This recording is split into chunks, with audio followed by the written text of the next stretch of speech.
So create a particle system, a PF source. Drag and then you can see if you drag the timeline how particles spawn from the emitter, and rotate it maybe like minus 135 degrees, and now you can see the particles. We want these particles to follow a smooth trajectory and to keep going up in the beginning, but then go down to a smooth parabol, or I don't know. And to do that, you create a space warp, press space warps, forces, and create a gravity force. And make sure the arrow is pointing downwards, otherwise the gravity won't be in that direction. And I suppose I want it to be that direction. So okay, create a go back to space warps and create a deflector and drag it out.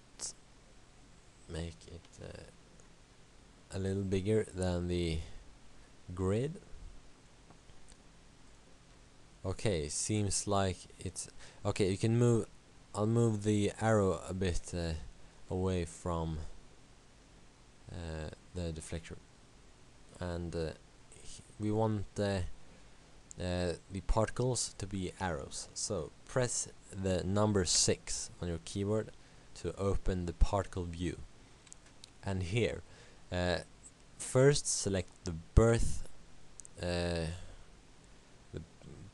and emit stop at maybe 1. And since we're going to just set this up for now, so just make the amount maybe 5. And we can see that we don't see all of these. If we set the quantity multiplier to 100%, we will see every particle in the viewport. And I can move like that.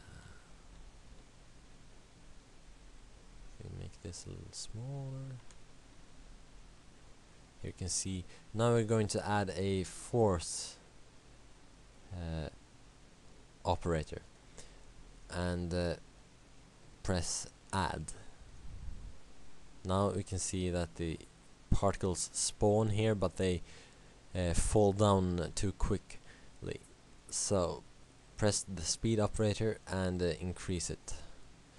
We want the particles to hit the deflector, so we'll increase the speed even more, and there, yes, a little more.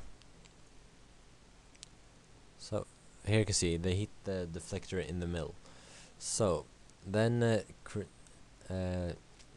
find the shape instance operator and drag and drop it on the shape operator, and select the arrow as the particle geometry object, and go down to display and tick and choose geometry.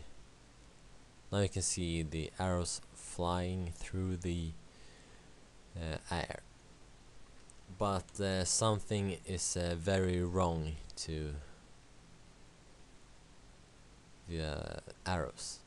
So go back to shape instance and maybe scale them down a bit, and go to the rotation and tick speed space follow. You can see that the arrows are rotated in the wrong direction. So let's find the direction. It seems like the C rotation should be -90. Now let's look at this again. Here the arrows fly and they land and fly through the deflector. Okay, let's then create a collision operator, or add a collision operator, and add the deflector, and change the bounce to stop.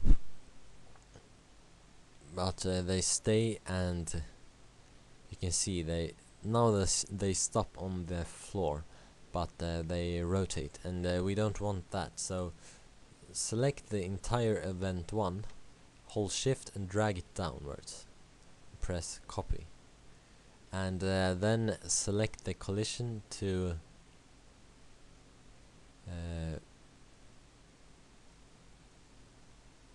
why doesn't this work now? Delete the birth first, and then drag and drop this onto the collision 01, and also delete everything but the shape instance, collision, and display. So the rotation and the speed. These 3 are the only ones we want. Now you can see they stop on the floor here.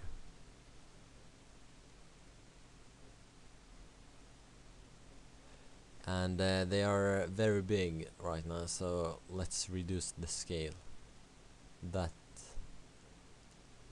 seems more. Now you can see they increase in scale again when they are up in the air. So if we look at how big they were here, scale 11%, then go back to the shape instance here in the first event and scale them to 11%.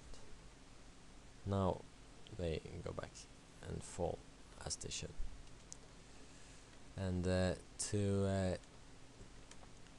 if we want more arrows, go back to the birth and increase the amount.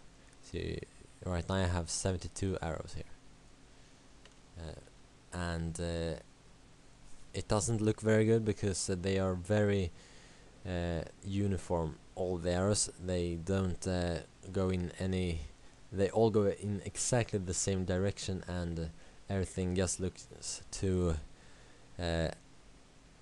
perfect. So select the speed and increase the variation in speed and the divergence as well. Now you can see it looks much better. You can increase the divergence even more.